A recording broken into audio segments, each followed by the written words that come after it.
Live from New Delhi, you're watching DD India Live, India's voice to the world. I'm Ramesh Ramachandran. Coming up in the next 30 minutes. India to set up a new semiconductor unit with Taiwan's Foxconn in Greater Noida on the outskirts of New Delhi. Trump warns Iran of repercussions if nuclear talks fail. Saudi Arabia says it supports a US-Iran dialogue. And the Kremlin says Ukraine peace talks in Turkiye are on, but doesn't say who is going.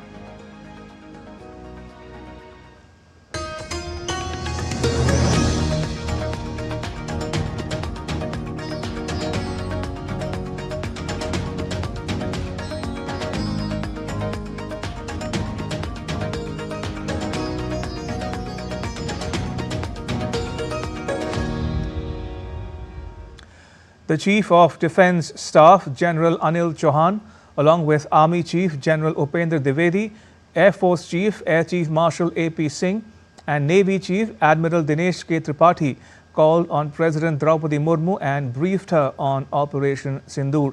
The President commended the valour and dedication of the armed forces that made India's response to terrorism a sterling success. Chief of Defence Staff General Anil Chauhan, along with the three service chiefs, interacted with veterans and think tanks in New Delhi and shared their insights on Operation Sindoor's success with them. The top brass spoke about strategic clarity, multi-domain execution and enhanced jointness. They highlighted the future of integrated warfare, underscoring India's evolving defence capabilities. India's Minister of External Affairs S. Jaishankar spoke with his Austrian counterpart on Wednesday. The minister congratulated her on her appointment. In a post on X, Minister Jaishankar said that they agreed on zero tolerance of terrorism and firm opposition to nuclear blackmail.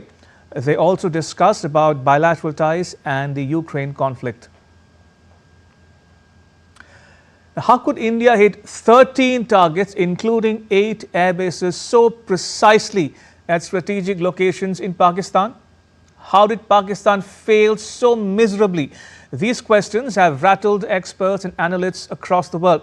The next report decodes India's defence Mastercraft, the Indian wall of self-defence called Akash Tir. It was Akash Tir which stopped all Pakistani inbound airborne drones, missiles, micro-UAVs and other loitering munitions and prevented them from entering the Indian airspace. Akash Tir is probably the first operational AI war cloud built entirely without any foreign components or satellite dependencies. It successfully provided common real-time target interception, tracked and indulged in drone warfare. It integrates various radar systems, sensors and communication technologies into a single operational framework. Akash Tir is part of the broader C4ISR, which is Command, Control, Communications, Computers, Intelligence, Surveillance and Reconnaissance framework, working in coordination with other systems like ISRO satellites and NAVIC GPS. Akash Tir's brilliance lies not in brute force but in intelligent warfare. Traditional models of air defense rely heavily on ground-based radars, human-monitored systems, and surface-to-air missile batteries triggered by command chains. Akash Tir breaks that mold. Its technology allows for monitoring of low-level airspace in battle areas and efficient control of ground-based air defense weapon systems. Akash Tir is capable of intercepting and neutralizing hostile UAVs without detection, using no active radar signatures. Reports indicate that during last Sunday night engagements, the drone attack coordinated by Akash Tir entered sensitive command zones undetected, leaving Pakistan's US-supplied AWACS and ground radar systems paralyzed. Akash Tir adds a new chapter to our strategic doctrine, indicating a shift from defensive posturing to proactive retaliation against terror threats. Akash Tir's presence in our military assets exudes confidence that it gives a clear edge over terror-sponsoring state Pakistan's air defense capabilities. Experts across the world are now terming Akash Tir as a seismic shift in warfare strategy. With this, India has emerged as the first non-Western nation to successfully integrate its autonomous drone swarms, indigenous satellite surveillance, and AI battlefield coordination into a single real-time combat platform. In one line, Akash Tir has demonstrated that it sees, decides and strikes faster than anything the world has fielded. Unlike conventional systems, Akash Tir functions autonomously with drones capable of altering flight path, selecting targets and coordinating strikes without operator input. The most disruptive element of Akash Tir is its combat AI. It absorbs data from multiple feeds, weather terrain, radar intercepts, and makes real-time decisions, reroutes missions, and execute attacks autonomously, beating even NATO's current battlefield AI loops. The system is vehicle-based, which makes it mobile and easier to handle in hostile environment. The sensors integrated include 3D tactical radars, low-level lightweight radars, and Akash weapon system. This is beyond anything we have seen before, said many Pakistani defense experts, which is equivocally echoed by many across the globe. John W. Spencer, a retired U.S. Army officer, on Wednesday called India's Operation Sindoor a decisive victory in modern warfare. Spencer wrote, and I quote, "After just 4 days of calibrated military action, it is objectively conclusive. India achieved a massive victory. Operation Sindoor met and exceeded its strategic aims, destroying terrorist infrastructure, demonstrating military superiority, restoring deterrence and unveiling a new national security doctrine." Now, this was not symbolic force. It was decisive power clearly applied, unquote.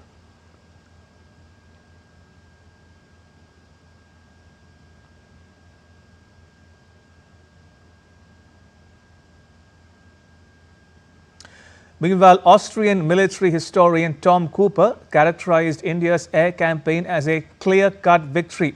He noted that Pakistan's inability to mount a credible response underscored the effectiveness of India's strategy.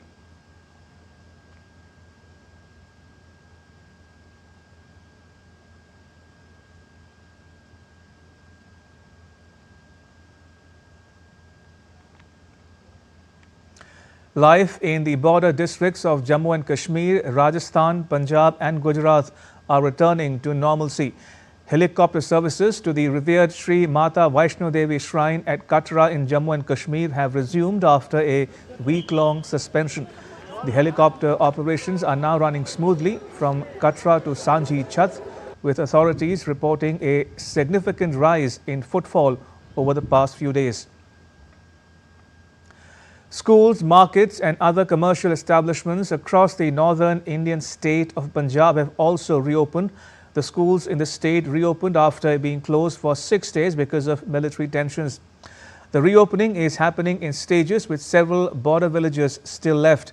With schools reopening, some students express their joy over the move. हाँ जी, school तो खुल चुके हैं। मतलब अभी मैं तो यही चाहता हूँ कि मतलब पाकिस्तान इंडिया की टेंशन ना हो, और 2 दिन से स्कूल खुल चुके हैं, और अगर ऐसा ना हो तो तभी बढ़िया है, क्योंकि स्कूल की फिर पढ़ाई भी पीछे रह जाती है। स्कूल खुले हैं, बहुत अच्छा लग रहा है। इतने दिन हो गए घर पे थे, ना तो पढ़ाई हो पा रही थी, कुछ भी नहीं हो रहा था। अब जैसे ही सब अच्छा शांत हुआ है तो स्कूल में आके हमें तो बहुत अच्छा लग रहा है। And DD India's Amritpal Singh took stock of the ground situation in Punjab as normalcy returns to the state. Life is limping back to normalcy in the border state of Punjab. Schools, educational institutions are opening up, except for a few border villages which are right on the border. Most districts have allowed the schools to reopen, though in the night there are blackouts, especially in the border villages for a few hours. These are voluntary blackouts. The district administration is appealing to the people to remain calm and not panic. If they sight any drones or any activity that's suspicious, they should report it to the police. Markets are opening up. There are markets are teeming with people. Commercial establishments are opening up. So life is slowly limping back to normalcy in Punjab.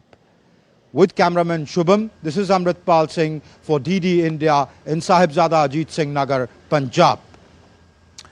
But moving on in some other news, the Border Security Force Jawan Purnam Kumar Shaw was handed over to India today.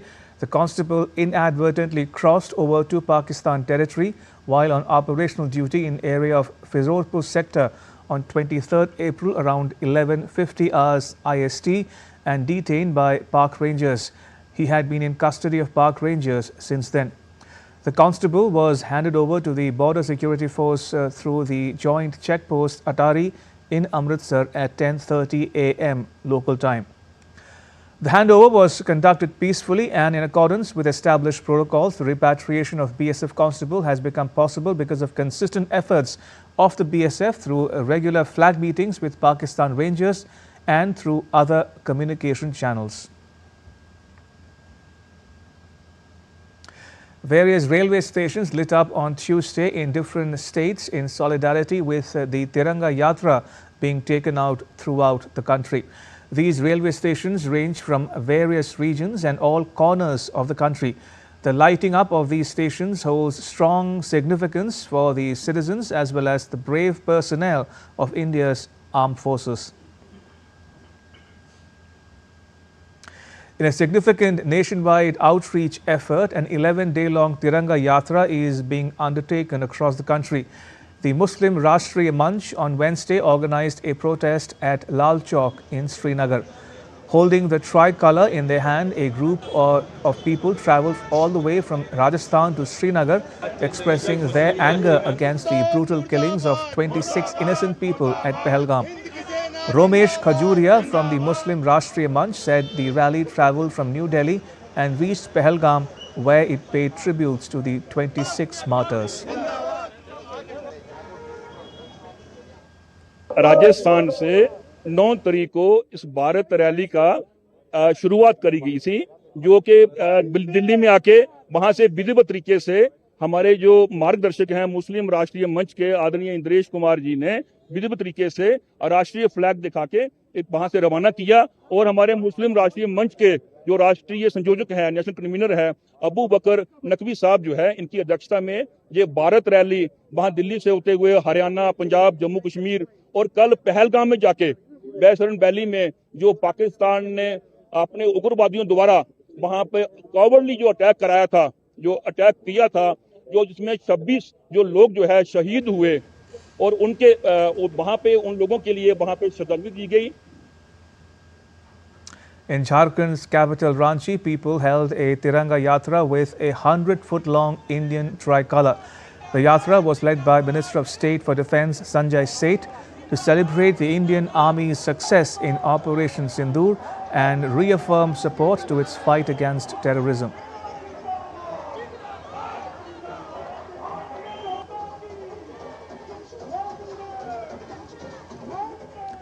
In Manipur's capital Imphal, people enthusiastically participated in a Tiranga Yatra celebrating the Indian Army's courageous Operation Sindoor. Participating in the Yatra, former Minister Rajkumar Ranjan Singh expressed his pride in India's armed forces and credited PM Modi's leadership for the success of Operation Sindoor. In Itanagar, the capital of Arunachal Pradesh, locals organized a Tiranga Yatra where they carried Indian flags and celebrated the valor of the Indian armed forces.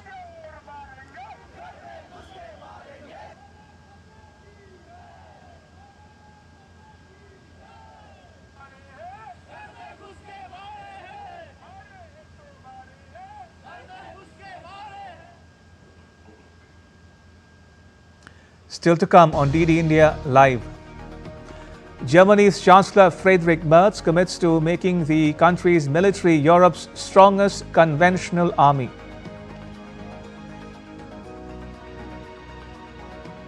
And clashes break out in Libya's capital Tripoli, coinciding with the announcement of a ceasefire.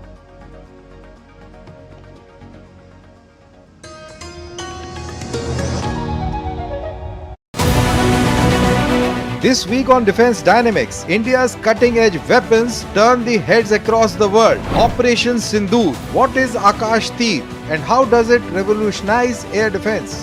Why the S-400 is India's sky shield and what keeps the decades-old L-70 gun in action? Meet Erupt, the deadly drone that never returns. Discover the smart bomb, SAW Hammer, and Scalp cruise missiles that are changing the rules of engagement in warfare. And also the Su-30 MKI armed with BrahMos missile, the India's deadliest airborne strike force yet. Watch all this Wednesday at 8 PM IST only on DD India. Geopolitics and trade deals. Economic challenges amid development. Hard work and the path to prosperity. It's the economy always. Between walkers, money is what money does and says. Supply creates its own demand. Between the bulls pulls and bears tears. When supply chains globalization and India rises to the podium. We'll get you centered with the economic brief at 8 PM every Thursday on DD India.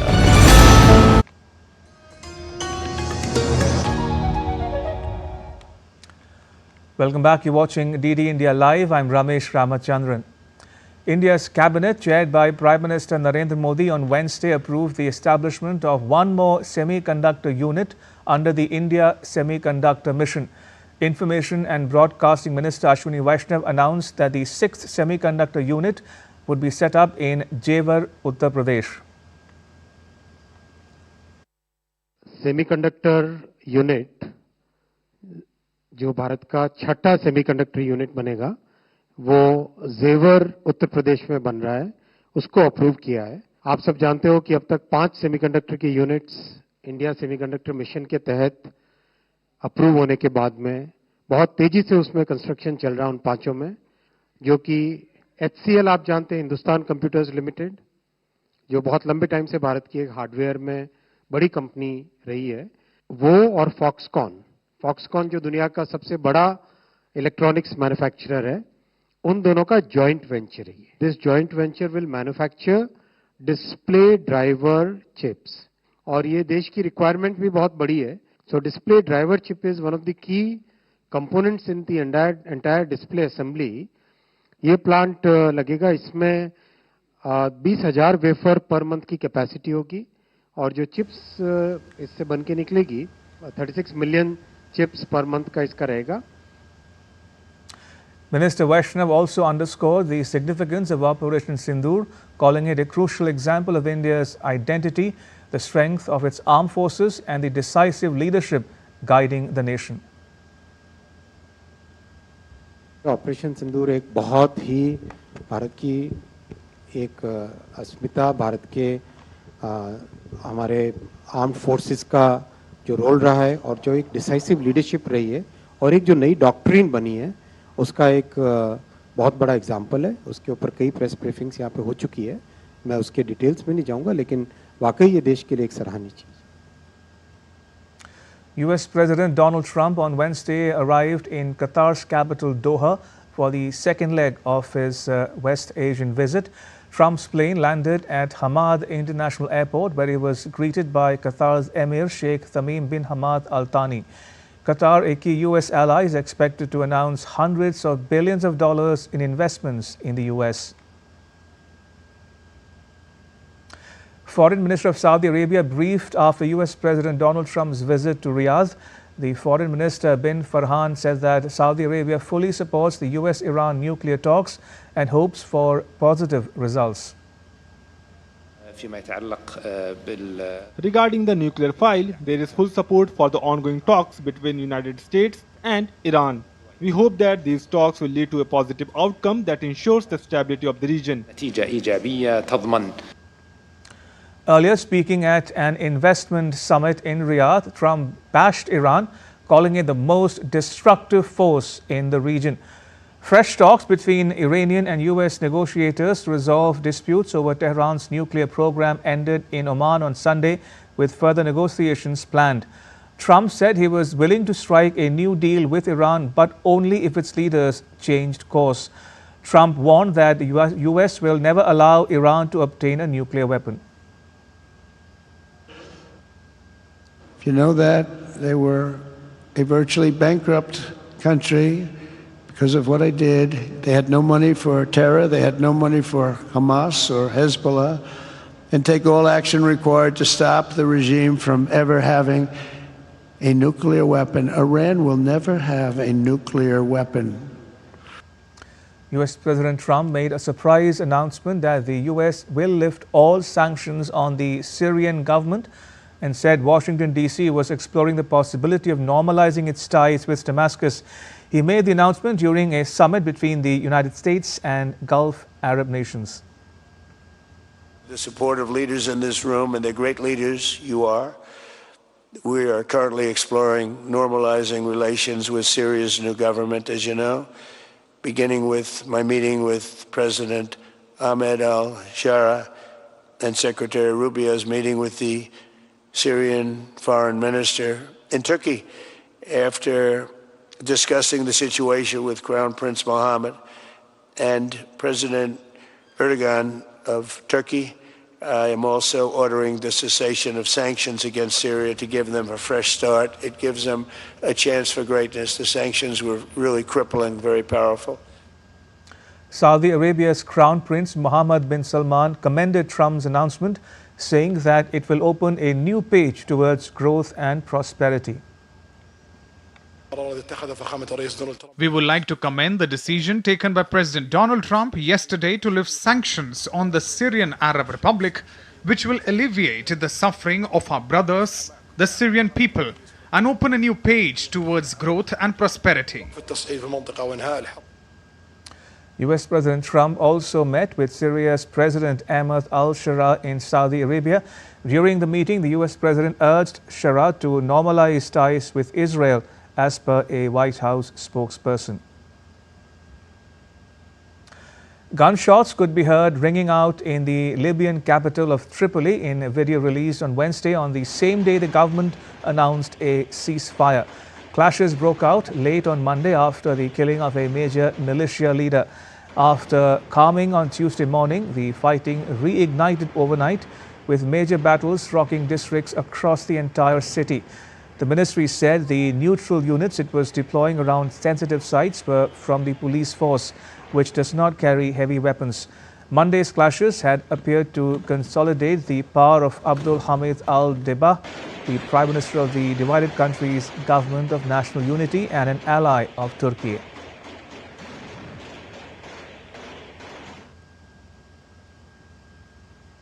The Kremlin on Wednesday said that a Russian delegation would attend possible direct peace talks with Ukraine in Istanbul, Turkiye, but did not disclose who would be there from Moscow's side. The Kremlin spokesperson Dmitry Peskov said the Russian delegation would wait for the Ukrainian counterparts to show up. Germany's Chancellor Friedrich Merz addressed his first parliament on Wednesday. Merz said his government aims to make the German military Europe's strongest conventional army at a time of rising geopolitical uncertainty. In the future, the German federal government will provide all the financial resources the German armed forces needs to become Europe's strongest conventional army. This is appropriate for Europe's most populous and economically powerful country. Our friends and partners also expect this from us. Indeed, they practically demand it. India's Ministry of Development of Northeastern Region held a curtain-raiser press conference on India's inaugural Rising Northeast Investors Summit 2025, which is set to be held at New Delhi's Bharat Mandapam on the 23rd and 24th of May. Speaking on the occasion, Minister of Civil Aviation and Development of Northeastern Region, Jyotiraditya Scindia, said, throwing light on the vast array of opportunities that the summit provides for investments and trade in the northeastern region of India.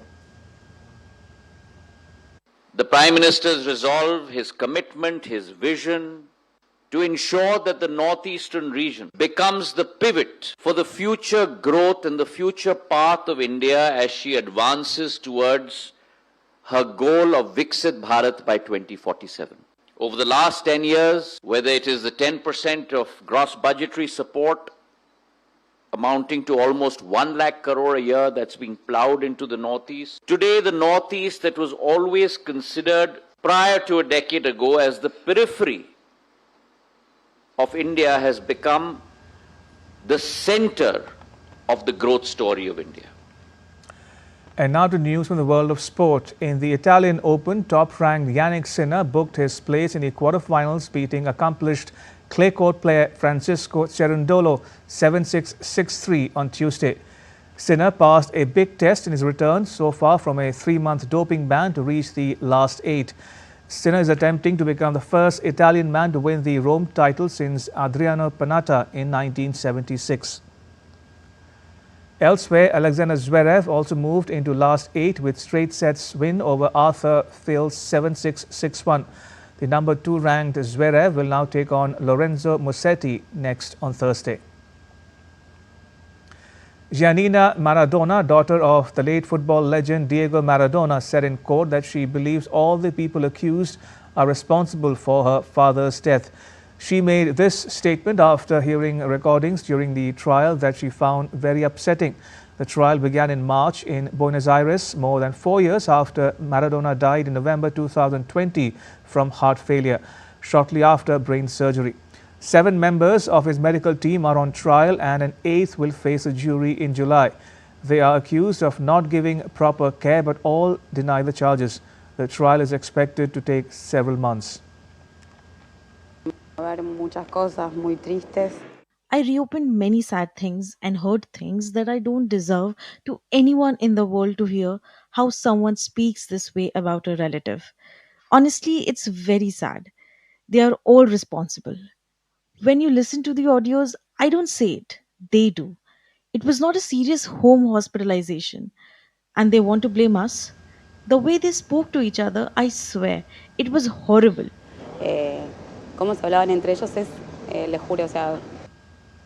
And that's all for this edition of DD India Live. Let us know your thoughts on the news of the day. You can get the latest news and updates on the DD India mobile app. It's available on both Android and iOS platforms. Scan the QR code that is now on your screen to download it. And we'll be back with more news as it breaks here on DD India. I'm Ramesh Ramachandran from all of us here in New Delhi. Thanks for watching DD India Live.